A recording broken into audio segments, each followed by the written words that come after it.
It's time for another ARC book review, and this time it is The Guncle Abroad by Stephen Rowley. This is a sequel to The Guncle. If you haven't read this book, I cannot recommend it enough. In this one, we see Patrick, who suddenly finds himself taking care of his niece and nephew for a summer after their mother passed away, and their father subsequently has to go to a substance abuse program. He is way out of his element, so he comes up with these things called the Guncle rules to kind of make it through the summer. There's a lot of introspection, a lot of talk about grief and how to handle grief in this book. So now we move on to the Guncle Abroad, which is set 5 years after the Guncle, and a whole new adventure and a whole new set of Guncle rules. So we start the book off with Patrick being tasked by Greg, his brother, to bring his nibblings, Maisie and Grant, to Italy, where Greg is getting remarried. Very quickly, Maisie lets Patrick know her feelings about this new marriage and that she wants Patrick to put a stop to the wedding. So Patrick decides that on their way to Italy, he is going to take the children to some very popular romantic areas that were used for filming scenes, and try to really teach them about what love is and how, things can change.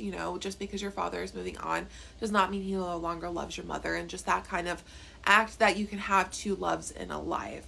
So he tries to give them this whole education on love, while also kind of having his own education as well, as he is now recently off of a breakup with Emery, who we met in book 1. So this book is again filled with our Guncle rules and Patrick, who has great comedic timing throughout many situations. We are also introduced to many new characters. Olivia, who is Greg's fiance, who I think is just really wonderful. She's kind of painted as a villain very early in the book, but we realize that she's just that typical, stepmother that's entering into a situation where you have two children who are still mourning the loss of their mother. She doesn't want to take that position away, but she still wants to be in their lives. So I've kind of felt bad for her, because she's trying to understand how does she navigate this new situation that she's in, where, she doesn't want to make them forget their mother, but she also would love to call them her children. And unfortunately, these kids are painting her as a villain. So we have Olivia, who I think was wonderful in the way she handled a lot of the things that were thrown at her.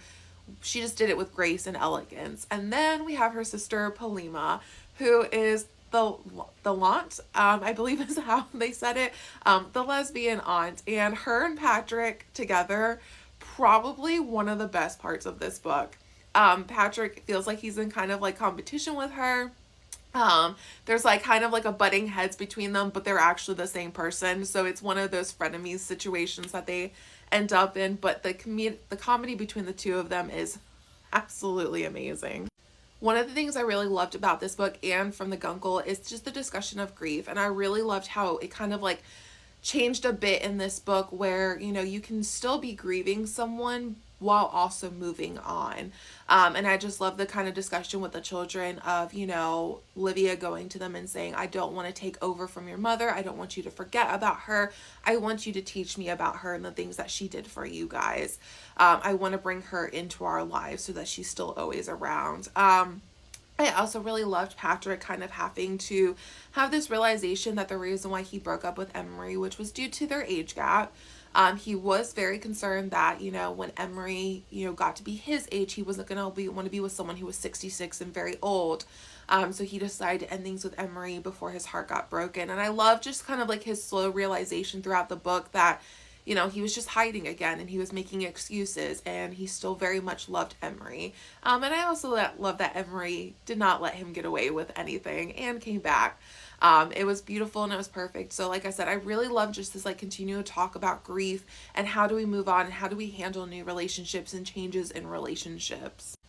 The ending of the book, I think, was perfect. I think it actually matched every single character. I don't think there was a single character's ending where I was like, that doesn't really fit for them. I think it was perfect in the way that it needed to be for every single one.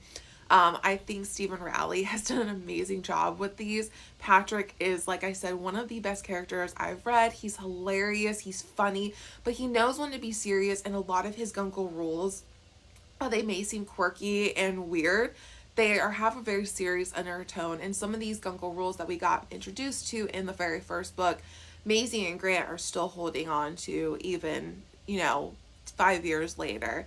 So if you really want to read a good book that's got a lot of really good banter, humor, you're gonna be cackling, but also bring some tissues, The Guncle and The Guncle Abroad are definitely the books you need to be reading.